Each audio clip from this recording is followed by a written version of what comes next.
এই ব্যানারের উপরে একটা লেখা আছে, মাঝভান্ডারী গান উপভোগের নয়, উপলব্ধির।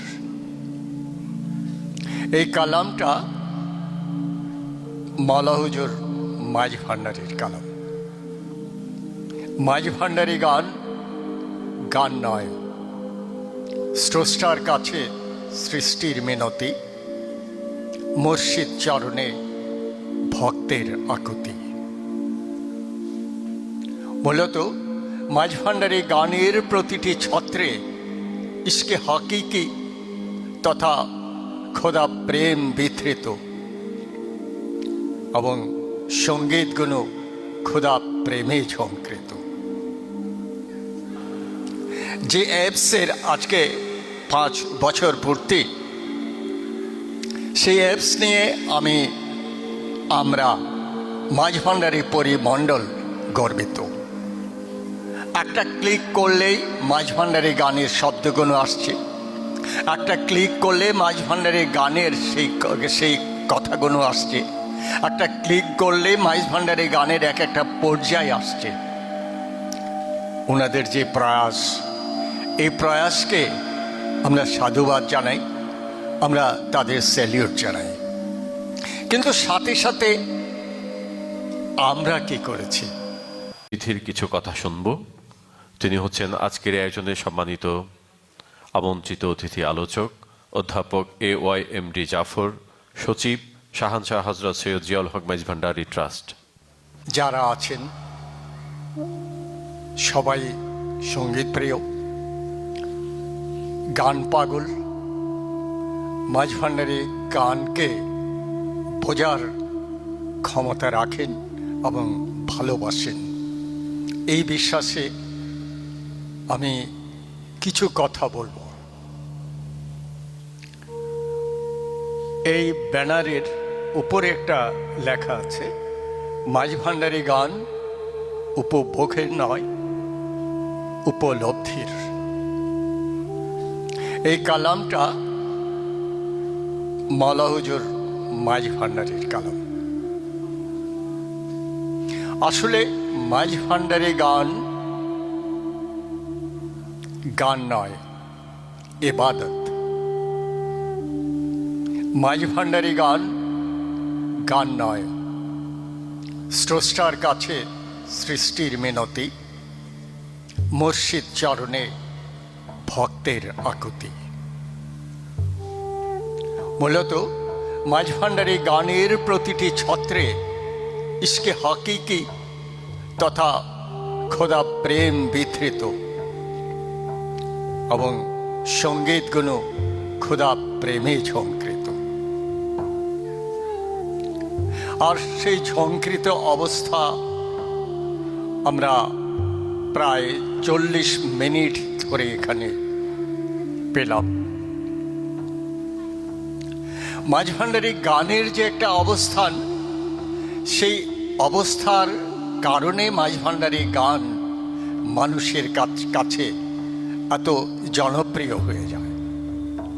আমরা মাঝভান্ডারী গান গেয়ে জনপ্রিয়তা অর্জন কতটুকু করতে পেরেছি আমরা জানি না। আমার এক ভাই চট্টগ্রাম বিশ্ববিদ্যালয়ের অধ্যাপক কথা বলেছেন, আমরা মাঝভান্ডারী গানকে কেন বাইরে প্রতিষ্ঠিত করতে পারলাম না। আমরা আসলে প্রতিষ্ঠিত করার জন্য প্রয়াস চালিয়েছি। লালন গীতি বিশ্বময় ছড়িয়ে গেছে, আমরা মাঝভান্ডারী গান কেন ছড়িয়ে দিতে পারলাম না?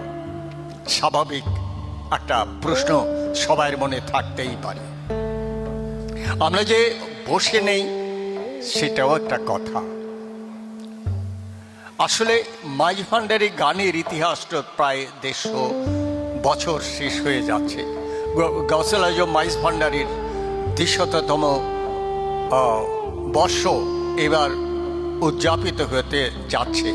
সেই 200তম বর্ষের প্রাককালে আমাদের এই আজকের এই যে অনুষ্ঠান, এই প্রয়াস, এটাকে আমি স্বাগত জানাই। যে অ্যাপসের আজকে 5 বছর পূর্তি, সেই অ্যাপস নিয়ে আমরা মাঝভান্ডারী পরিমণ্ডল গর্বিত। একটা ক্লিক করলেই মাঝভান্ডারী গানের শব্দগুলো আসছে, একটা ক্লিক করলে মাঝভান্ডারী গানের সেই কথাগুলো আসছে, একটা ক্লিক করলে মাঝভান্ডারী গানের এক একটা পর্যায় আসছে। ওনাদের যে প্রয়াস, এই প্রয়াসকে আমরা সাধুবাদ জানাই, আমরা তাদের স্যালিউট জানাই। কিন্তু সাথে সাথে আমরা কি করেছি, আমার কাছে অনেকটা আমি কিছুটা বিভ্রমে আছি এবং কিছুটা বিভ্রান্তও বলতে হবে, এবং আত্মদহনের মধ্যে আমি একটা যাতনায় আছি। এই কারণে যে আমরা কেন কিছু করতে পারিনি। হ্যাঁ, আমরা কিছু প্রয়াস চালাচ্ছি, ওনারা অ্যাপস করেছে, আমরা আমাদের যে গ্যালারি আছে সেখানে গেলে আমাদের যে বিভিন্ন প্রক্রিয়াগুলো আছে সেখানে গেলে, এবং ট্রাস্টের যে পেজ আছে পেজে গেলে আপনি ক্লিক করলে মাঝভান্ডারী গানগুলো আছে, সব কিছু ওখানে পাওয়া যাবে। কিন্তু এর বাইরেও একটা প্রক্রিয়া আমরা করছি। 60টি মাঝভান্ডারী গানের 6 ভাষায় আমরা অনুবাদ করার চেষ্টা করছি এবং তার প্রক্রিয়া চলমান। ধন্যবাদ।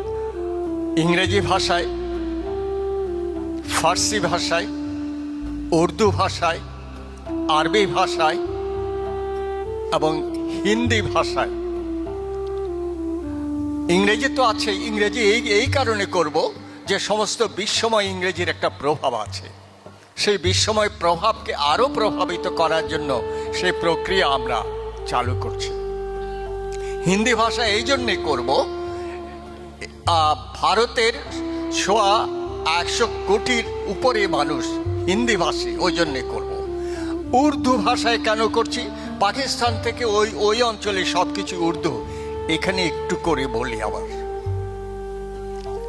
আমরা যখন টেলিভিশনে উর্দু কাওয়ালি করতে গিয়েছিলাম, টেলিভিশন কর্তৃপক্ষ আমাদেরকে বলেছিলেন উর্দু কাওয়ালি করা যাবে না, যেহেতু উর্দু পাকিস্তানি ভাষা।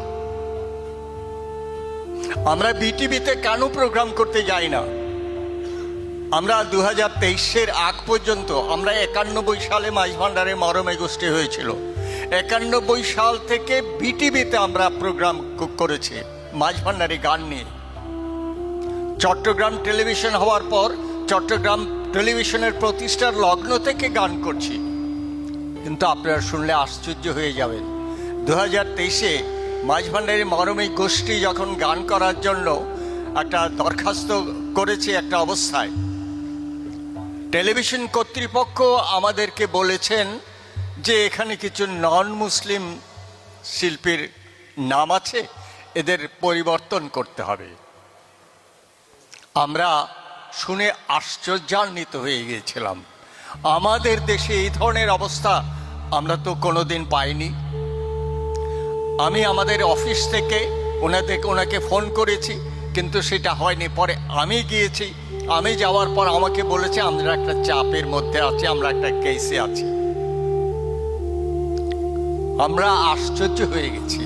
অথচ 2016 সালে গণপ্রজাতন্ত্রী বাংলাদেশ সরকারের বাংলাদেশ কালচারাল ডেলিগেট হিসেবেই আমরা মিশর যাওয়ার গৌরব অর্জন করেছি। সেখানে কিন্তু আমাদের 9-10 জন শিল্পীর মধ্যে প্রায় 4 জন নন মুসলিম ছিল, যন্ত্রী ছিল। সরকার থেকে যদি সেটা না হয়, হওয়ার কোনো প্রশ্ন নেই। এখানে জাত পাত বা কোনো কিছুর এখানে প্রশ্ন নেই। শিল্পীদের মধ্যে বা আমাদের এই অঞ্চলে, এই দেশে তো এটার কোনো প্রশ্রয় নেই। তাহলে এখানে কেন হলো? আমরা এখন চট্টগ্রাম টেলিভিশনে প্রোগ্রাম করতে যাই না। আমরা জাতীয় পর্যায়ের মাই টেলিভিশন, মাই টিভি এবং এশিয়া টেলিভিশনে প্রোগ্রাম করি, ওখানে আর যায় না। এই যে অবস্থা, আমরা আশা করেছিলাম আজকে চট্টগ্রাম রেডিওর পরিচালক সাহেব আসবেন, তাহলে ওনার সাথেও আমি একটু কথা বলতে পারতাম, কিন্তু সেটা হয়নি। দুর্ভাগ্য আমার। যাই হোক, আমি আমাদের কথাগুলো বললাম এই কারণে যে মাঝভান্ডারী গান নিয়ে কিছু বক্তব্য এখানে এসছে। আমরা কেন বিস্ময় ছড়িয়ে দিতে পারলাম না? বিস্ময় ছড়িয়ে দিতে পারিনি এই কারণে যে হুজুর গৌসুল আজম মাইজভান্ডারীর 1826 থেকে জন্মগ্রহণ করার পর 1855-59-60-এর দিকে তার জৌলস আস্তে আস্তে ছড়ানো শুরু করেছে। সেই জৌলস এখন আমরা 2025, কিন্তু আমরা তার প্রচার প্রকাশ করেছি দাদা হুজুরের সময়ের পর থেকে। সেই তরিকা যেমন প্রচারণায় দীর্ঘ সময় লেগেছে, গানকেও তো সবাই সেইভাবে গ্রহণ করে না। অনেকে বলে ধর্মে আবার গান কি? ধর্মে গান কিসের? গান হবে কেন? আসলে আল্লাহর সৃষ্টি জগতেও তো একটা সুর এবং তাল রয়ে গেছে। নাসার বিজ্ঞানীরা যখন চাঁদ আবিষ্কার করতে গিয়েছিল, তখন তারাই প্রকাশ করেছে সমস্ত বিশ্বময় একটা সুরের কাজ করছে। আমাদের যে আজান ধ্বনির মধ্যে সুর আছে, সেই সুরের কারণে আমাদের আজান মানুষের মধ্যে একটা চেতনা সৃষ্টি করে দেয়, মানুষকে ডাকে। এবং বিশ্বময় অনেক কম্পিটিশন হয়, সেখানে কোরআন যে তেলাওয়াত করে, সেই কোরআন তেলাওয়াত ফার্স্ট হয় কেন? এর তেলাওয়াতের আকর্ষণের জন্য। এর একটা সুর আছে, এবং কোরআনে যে ছন্দ আছে, কোরআনের যে তাল আছে, যে লয় আছে, সেই সত্য আমাদেরকে জানতে হবে। না জেনে সমালোচনা করি বলেই আজকে মাঝভান্ডারী গান বাইরে এইভাবে প্রচারিত হচ্ছে না। যাই হোক, আপনারা দোয়া করবেন। মাঝভান্ডারী মরমী গোষ্ঠী নয়, মাঝভান্ডারী গানের শিল্পীরা প্রতিনিয়ত প্রয়াস চালিয়ে যাচ্ছে। আমরা চেষ্টা করছি বিশ্বময় ছড়িয়ে দেওয়ার জন্য। এই গান বিশ্বময় ছড়িয়ে যাবে, এই গান বিশ্বকে আলোড়িত করবে, এই বিশ্বাস আমাদের আছে। আপনাদেরকে অসংখ্য ধন্যবাদ। আপনাদের প্রতি প্রতিনিয়ত শ্রদ্ধা জানাই। আপনারা ভালো থাকবেন, সুস্থ থাকবেন, আল্লাহর নৈকট্য লাভের প্রয়াস চালাবেন। শুদ্ধ থাকুন, সুস্থ থাকুন, প্রাণবান থাকুন, সুন্দর থাকুন। আপনি, আপনার পরিজন, আপনার স্ত্রী, পুত্র সবাইকে সৎ রাখুন, আপনার সমাজকে সৎ রাখুন। আপনার দেশ অটোমেটিক্যালি সৎ হয়ে যাবে, আপনার জাতি সৎ হয়ে যাবে। আসসালামু আলাইকুম ওয়া রাহমাতুল্লাহ।